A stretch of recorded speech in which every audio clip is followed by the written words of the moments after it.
Senator Sullivan. Thank you, Mr. Chairman. And just to my colleague's statement, it's a little bit rich coming from one of my colleagues on this committee who wants to gut the military and its readiness. So, but that's a whole nother issue.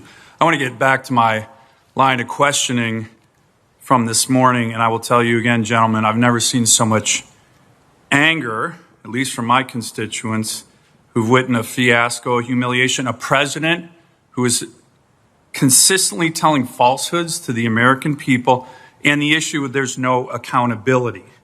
And you gentlemen have spent decades serving your country honorably in combat. I have the utmost respect for your service, your fidelity to America. And importantly, you've dedicated your lives to an institution that has a culture of strict accountability and responsibility up and down the ranks. I mentioned a few examples this morning, the collisions of the USS McCain and Fitzgerald. Everybody up and down the ranks, including the three-star admiral, was relieved. The recent very tragic Marine AAV accident, everybody up and down the ranks, including the commanding general of the 1st Marine Division, was relieved. If you're a Marine or Army second lieutenant training your platoon on patrol and one of your soldiers loses his NVGs or his rifle, that lieutenant is going to get relieved. But on this issue, one of the biggest national security fiascos in a generation, no one is accountable. And the American people are livid because they saw it, they see it, they know. It's a debacle. General Milley, this morning you called the Afghan retrograde a logistical success, but, quote, a strategic failure. I appreciate your honest assessment. I believe the President of the United States is solely responsible for this.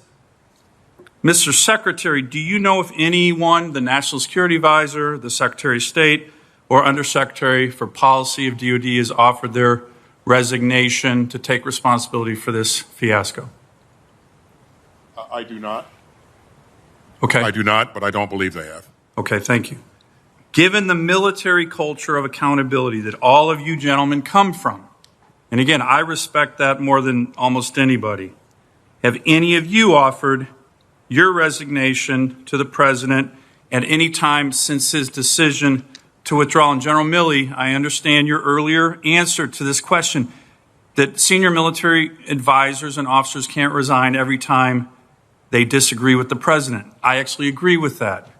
But after the President's decision, when the American people see such a strategic failure, as you called it, that's undermining our national security, they expect accountability, and there has been none.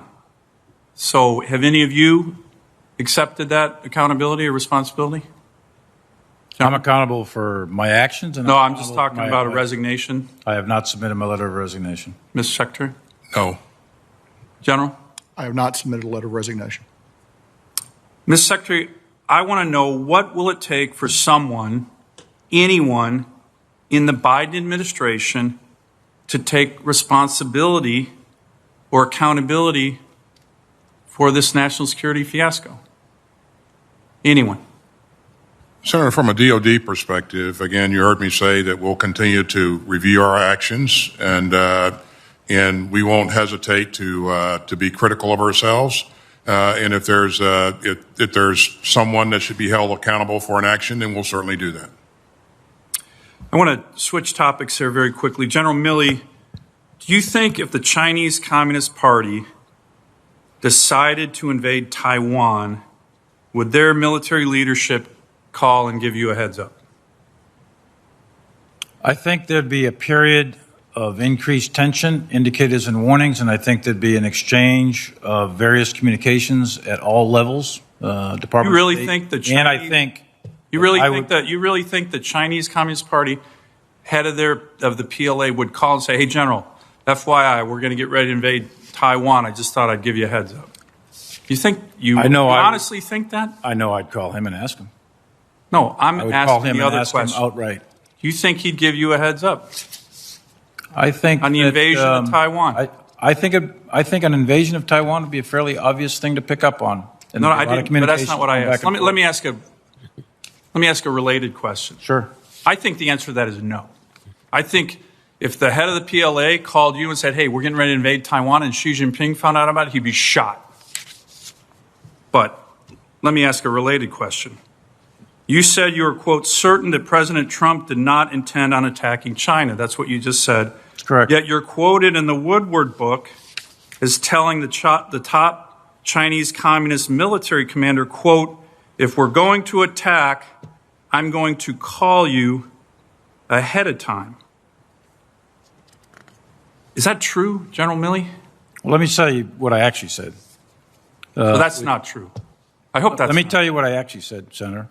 What I said, if there's going to be a war, if there's going to be an attack, there's going to be a lot of calls and tension ahead of time. But what you're going to get called. You're going to get called. Your testimony was that you were Senator, certain President Trump would not attack. That's your testimony this morning. That is true. That is Okay, then absolutely why true. would you? And I was communicating to my Chinese counterpart on instructions, by the way, to de-escalate the situation. And I told him that we are not going to attack. President Trump has no intent to attack. And I told him that repeatedly. And I told him if there was going to be an attack, there'll be plenty of communications going back and forth. Your intel system's going to pick it up. I said, I'll probably call you. Everybody will be calling you. We're not going to attack you. Just settle down. It's not going to happen. And I did it twice, in October and January. I think if you're giving a heads up to the Chinese Communist Party. I didn't give them a heads up we're going to attack because we weren't going to attack. If we're I was telling going to them we were attack, not I'm going going to call you which was ahead being of Senator faithful Sullivan? to the President of the United States' intent. Time I was expired, being please. faithful to his intent, Senator. Thank you very much. Senator Peters, please.